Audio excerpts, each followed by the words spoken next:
I'm Eric Olson. Welcome to this On Cue Insights special that we're calling Drug Storm. Just look at the local headlines online or pick up a recent copy of your local newspaper, any paper in our region for that matter, and it's likely that you'll see news on the front page of a drug bust or even a drug overdose. And we're not talking about alcohol or even marijuana, but the headlines in southern Minnesota and northern Iowa filled with incidents involving drugs like heroin and methamphetamine. And many of those users that we read about suffering with these addictions are young people in their 20s. Many experts, and some of them right here at this table with me, tell us that these drugs are easily found today and out in the open relatively via social media and through friends, other networks. Hard drugs, it seems, are no longer hard to find. Seems we have a drug storm on our hands. The problem has been identified and there is help out there. We're going to talk about that because we have some great stories of hope here with us at this table. But it can be tough to find that help and to reach out and locate it. Here to educate us on this epidemic are our guests. Dr. Michael Bruner, he is Clinical Director of Fountain Centers, which is in Albert Lea, the Fountain Centers program. And to my immediate left, Samantha Freeman, Albert Lea native and person in recovery. On my right, Laura Peters from Austin, now lives in the cities, also in recovery today. And finally, Deborah Schmidt, probation officer, Moore County. Thank you very much for joining us, and congratulations to you too on your ongoing recovery. Doctor, I want to kind of start with you to identify the size of the program. There was just a piece in the Star Tribune, Minneapolis Star Tribune the other day, kind of crunched the numbers, Minnesota in the state. And state records, they said, show 336 deaths last year linked to excessive or abusive use of prescription opioids like oxycodone. So that's not even heroin. People might be confused about that connection. Can you kind of put it into focus for us? Yeah, so yes, there has been an increase in overdose deaths in the state of Minnesota and nationally, and a lot of that's driven by the abuse of opioids, which includes pain medications as well as heroin. So dramatically so in some cases. It's affected nationally. We're seeing it in the data much more significantly than in some areas of the country. We're seeing it in the state of Minnesota, and in particular in the Twin Cities, some dramatic increases even in heroin use. Different trends down here in southern Minnesota. So there's some issues that still are out there as it relates to opioids as to whether it affects this part of the state as much as it does other areas of the state. Okay. And then there's opioids, and then there's the other problem I'm hearing talking to experts of methamphetamine, meth. Yeah. Which is different than opioids. Can you explain that to folks who might not know? Yeah, and they have a much different effect in terms of the brain, and then what it has the effect on the body as well in terms of how people react. So opioids generally slow things down for people. It makes things more mellow and calm, whereas methamphetamine does the exact opposite. It speeds things up. It keeps people more alert and drives down sleep problems. So that's the nature of the drug. What we're seeing nationally with methamphetamine is it's pretty steady, and we haven't seen a dramatic increase or decrease in methamphetamine. However, here in Minnesota, there's actually a dramatic increase in the use of methamphetamine, just like heroin and other opioids.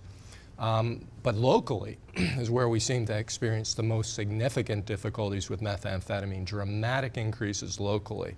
So methamphetamine is really the driver of problem drug use here in southern Minnesota, more so at this point in time even than heroin. And Samantha Freeman from Albert Lea, tell me your rundown on how you became using and then finding recovery. When did this journey begin for you?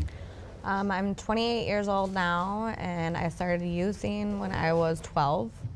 And when we say, I'm sorry to interrupt, using, what drug of choice is that? What I started using, it started with alcohol, and then it went into marijuana, and then probably about a year or so later, it started to be meth, crack, heroin, and it just spiraled out of control with that.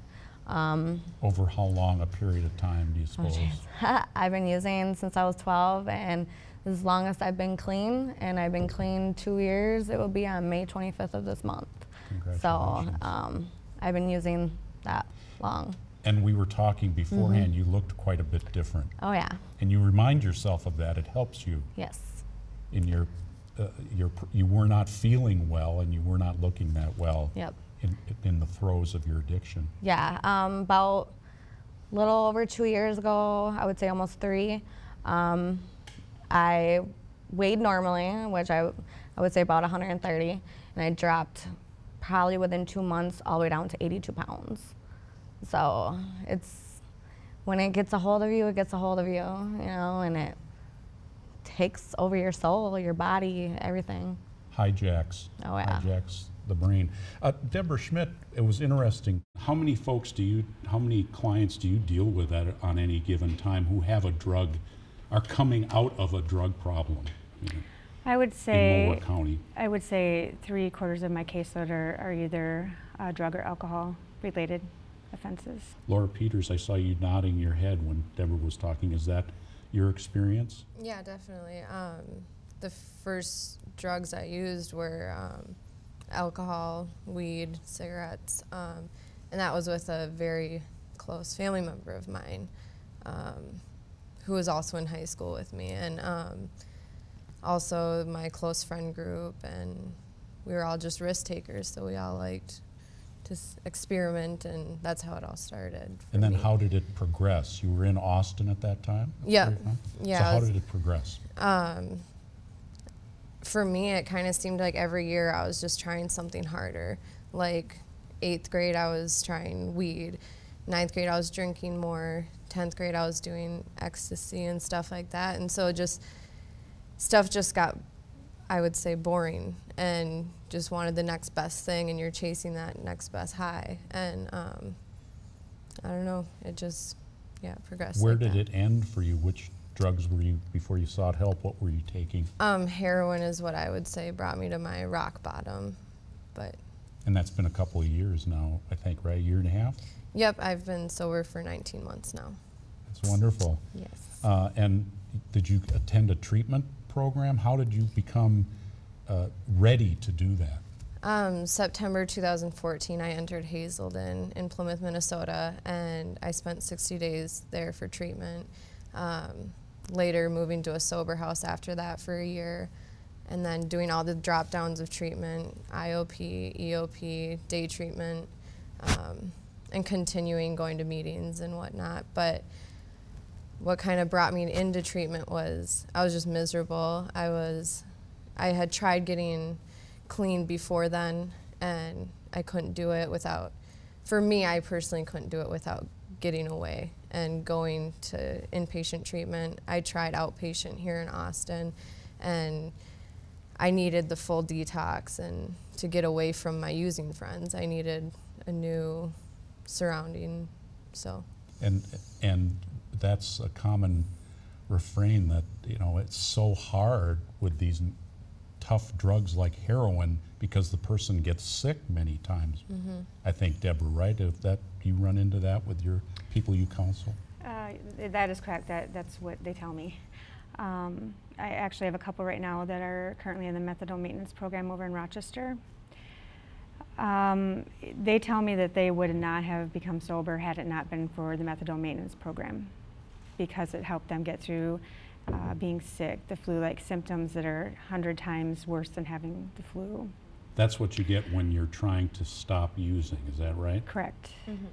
Was it easy to find even in our area here? Yeah, and it was easier for me to find heroin and meth than it was for me to find marijuana and alcohol. I'm under 21, and if I wanted to find alcohol, it would have been easier for me to just say screw it and buy heroin, because that's what I knew how to find. And it was, I mean, I guess it's also who you surround yourself with, and all my friends were heroin users, but also the dealers could price heroin at any rate, at any price, and any heroin user would still buy it. If they knew they were that desperate, they. And there is hope, though. Obviously, you talked about who you surround yourself with, and that's part of getting well, getting better, and finding treatment. We have solutions. They are there, folks, and things that parents can do, things that friends of others can do, and some resource material. We're going to talk about that when we come right back to Drug Storm. We'll show you one simple tool in particular that just could save a young person's life. Stay with us. Further information about identifying addiction and what to do about it can be found at drugabuse.gov, minnesotarecovery.org, or visit the Facebook page of Circle of Hope Austin MN. Or you can call Fountain Center's 24-hour drug hotline, 1-800-533-1616. Welcome back to this On Cue Insight. I'm Eric Olson. We're calling our program Drug Storm, and we're talking about the pain of drug addiction in our region and where help can be found. I'm happy to reintroduce our guest, Dr. Michael Bruner, Clinical Director of Fountain Centers, Samantha Freeman from Albert Lee, Person in Recovery, Laura Peters, Austin, native, also in recovery, about 2 years, and Deborah Schmidt, Probation Officer, Mower County, who meets and helps an awful lot of people. And you give them like resources, try this, try that, and check in with them. When if somebody is involved in the courts, in the legal process of a drug conviction, is that when you will meet up with them? Yes, that is correct. So the court would place somebody on probation, and then we have certain conditions that we would monitor and work with them and refer them. And one of the providers that we work closely with is Fountain Centers. And there are some unique, I mean, everybody, I'm coming out of a criminal situation has issues, but are there some common ones when you talk about people battling an addiction problem that are unique to them as far as living in society after conviction and now they're on probation? Well, I mean, honestly, I hear a lot that, you know, it's a blessing in disguise that I got caught. It's a blessing in disguise that I'm on probation because now I can finally get the help that I need. And we hear that quite often. And so it's an opportunity for us to, you know, build that relationship with these people that we're working with, and then also work closely, like more of like a wraparound type, you know, working with the counselors at Fountain Centers, or, you know, sometimes they're battling mental health, so it could be a co-occurring disorder. So not only are we working with also the treatment provider, but it's, you know, it's important for us to also work with anyone that's involved with for mental health services as well. As a parent, you might be thinking this, a lot of folks, I might be thinking this, well, it could never happen in my family. You know, we would make sure that never happened in my family. It does not, there's no socioeconomic or other difference, is there, Doctor? Well, that's true. However, there are certainly issues that increase the risk for addiction. And that includes such things as starting at a very early age. And it's interesting that your two folks in recovery are very young people. And that's the nature of addiction. Addiction will unfold most dramatically when drug use is started at an early age. And that includes before the age of 15 will result in significant problems with addiction. Does that include alcohol? Absolutely, okay. Yes. Alcohol is one of the most damaging and addictive substances in our society. We tend to overlook that, you know, when we're talking about other drugs such as heroin and methamphetamine. Now, the other issue that is really, really important as well that predisposes people to addiction is having bad things happen to you in life. And so people say, well, it's an equal opportunity disease. In fact, those who have experienced abuse, neglect, poverty are at much greater risk for addiction than those who do not. Those who come from households where parents are using or parents have mental illness are at much greater risk for substance use problems and addiction later on in life. So parents, life circumstances, the community all have a significant impact in terms of whether or not substance use will unfold into addiction versus it being substance use and it's stopping there. When you were using, did you just not even think about consequences? Was it like we were talking earlier, didn't want to feel sick, so you just kept using, or if you could talk about that. I didn't care about the consequences. Once you're addicted to something, that's all you focus on, really, is that drug, that high, you know, and just using it. Were you functioning in society, like job, etc.? For a little bit. I always thought I was a functioning addict, but there's no such thing. But yeah, I mean, that's how I thought I was, but it spirals out of control real fast. Dr. Bruner, what about that? If somebody seeks help for an addiction problem and they want to come to Fountain, how do you know if they should be in there all the time or just come and go with a program? With these drugs, does some program treatments work better than others? Fountain Centers, we have a continuum of care, so we offer treatment at a residential level, and then we have an extended care program, and then we have outpatient. And really, when we're talking about drugs like methamphetamine and heroin, more often than not, folks who are addicted, where they experience the brain changes that your other guests are talking about tonight or during this program, when you experience those brain changes, people really need to be in a safe and structured environment in order to discontinue use. And sadly, what ends up with a lot of these folks is they start off in jail. And that's where they detox, and that's where they stop using drugs, and then it washes out, and there can be a return to some semblance of normality for them in terms of how the brain is working. But the longer a person is able to establish a period of abstinence from any drug, the greater their chances of maintaining that. So as Laura was talking about, for example, she stepped down very, very gradually from a very structured program to much less intensive, so that she's living in the community right now. And then as Sam's talking about, one of the things that she did was she surrounded herself with non-using people and got involved with a group of people who were also striving to maintain abstinence. So these are key issues as it relates to recovery from addiction. Lots of structure and support and containment early on, followed by lots of loving, caring people in your environment to help sustain that. I also think it's important too, changing their playground, changing their playmates. And what I mean by that is taking them out of their environment. And if they do go to some sort of residential treatment, such as Laura had shared, she doesn't live in Austin anymore, she lives in St. Paul. And I think that that's important because it can be a trigger.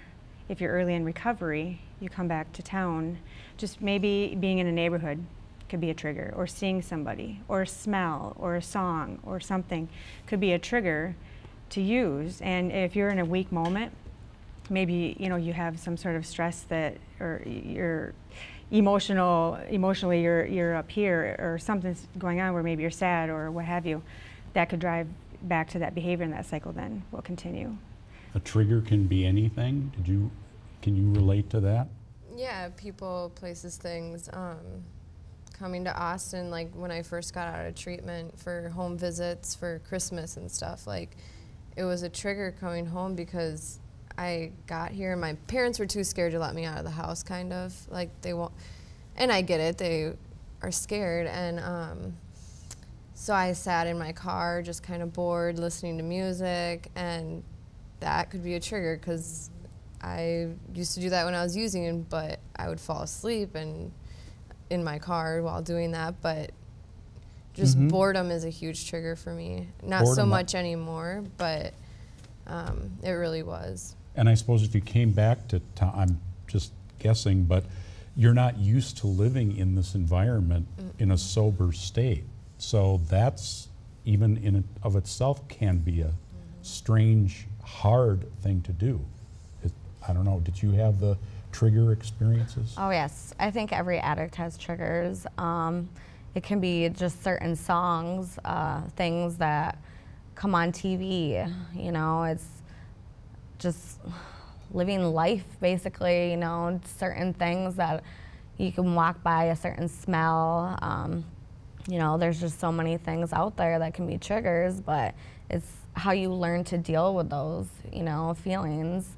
When you get those feelings, boredom You know, keep yourself busy, especially when you're first in recovery, early in recovery. I think that is one of the most important things, is keeping yourself busy and structure. There's also just simple things. You did a forum not long ago in Albert Lee, and that you spoke and was very enlightening. One of the things that they used there was the group in Freeborn County has these little things, they call them conversation starters, and they're on a little ring binder. They have them in Freeborn County. We have them at KSMQ. We have a supply. You could stop in and get one. And all they are is things that I would say, if you're a parent or a friend of a loved one, it's questions on here to ask, getting them to talk about anything. The questions don't have anything to do with addiction. What's a really nice thing that someone has done for you? And just have that conversation with a child or a loved one in your vehicle if you're driving them from here to there. And on its surface, you think that's kind of goofy. You know, it's just a bunch of questions. But, Deborah, we were saying it can get people talking, and that can help. Oh, absolutely, especially, you know, in parental roles, having that conversation with your children about drug use and abuse, and, you know, early on as a parent, educating your kids about the dangers of drugs. And, you know, for example, one of the questions is, how would you convince a friend to not use alcohol or drugs? I think that's a great question. How would you? And it's not a question that I would just naturally come up with, you know? Right. So it's here, and it would get you talking. That's for certain. Is talking in the doctor and the parental relationship, that's key, I suppose. Yeah, you know, the best thing that parents can do to help avoid drug use problems later in life is to establish a very strong connection, relationship, bond with your child early on, even just in general, to the extent that you bring in discussions or conversations around drug use and scenarios with how to avoid drug use, all the better. But the most important thing is to be able to set the stage so that as a young person, when an adolescent decides to experiment and use a drug, alcohol, marijuana, typically the drugs that kids will choose first, the parent then has the relationship established and can sit the child down and have a discussion, not a yelling match, but a discussion about the drug use incident, and then what we're going to do about that. What about if somebody watching the program, kind of personalize it a little bit in the few minutes we have left, imagine somebody you know who is in the throes of the cycle of addiction. If there's one piece of advice you can give them, I mean, obviously you say seek treatment, but is there something that you can suggest down at that level, what they could do if they're watching right now? I mean, if they know me or know my history, just to kind of look at me and where I was and where I am now, you know, and I don't know, that help is out there, you know, and people can change their lives at any time. It doesn't matter the age or anything like that, you know. Help, you know, just seek help. Mm-hmm. It can get better. Oh yes, it does get better. A few resources for you folks before we head out. By the way, on these conversation starters, again, if you give us a jingle here at KSMQ Public Television or stop by our office in the West Building of Riverland Community College, we have a supply of these thanks to the Freeborn County Human Services Department. Also, there's a phone resource. This is Fountain Center,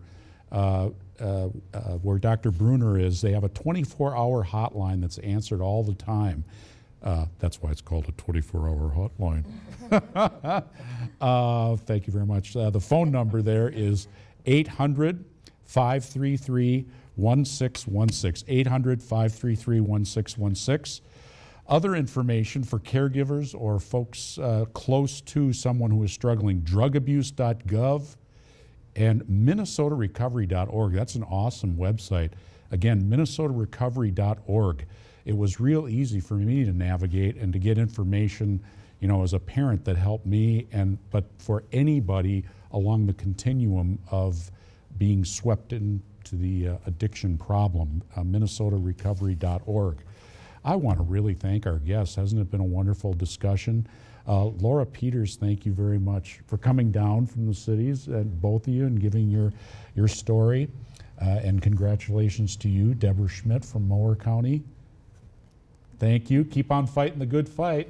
right? And Samantha Freeman, thank you.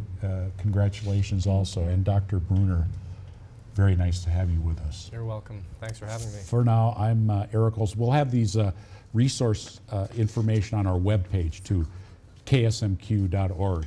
Circle of Hope. Oh, and Circle of Hope too, of course. Check them out on Facebook. There is a local group of parents and caregivers who get together and meet locally. And that's called Circle of Hope in Austin and Moore County. And you can check them out on Facebook or call us here at the station. We have their contact information, but search Circle of Hope and you can reach out and talk to somebody in person. For now, I'm Eric Olson. Thanks for joining us for Drug Storm.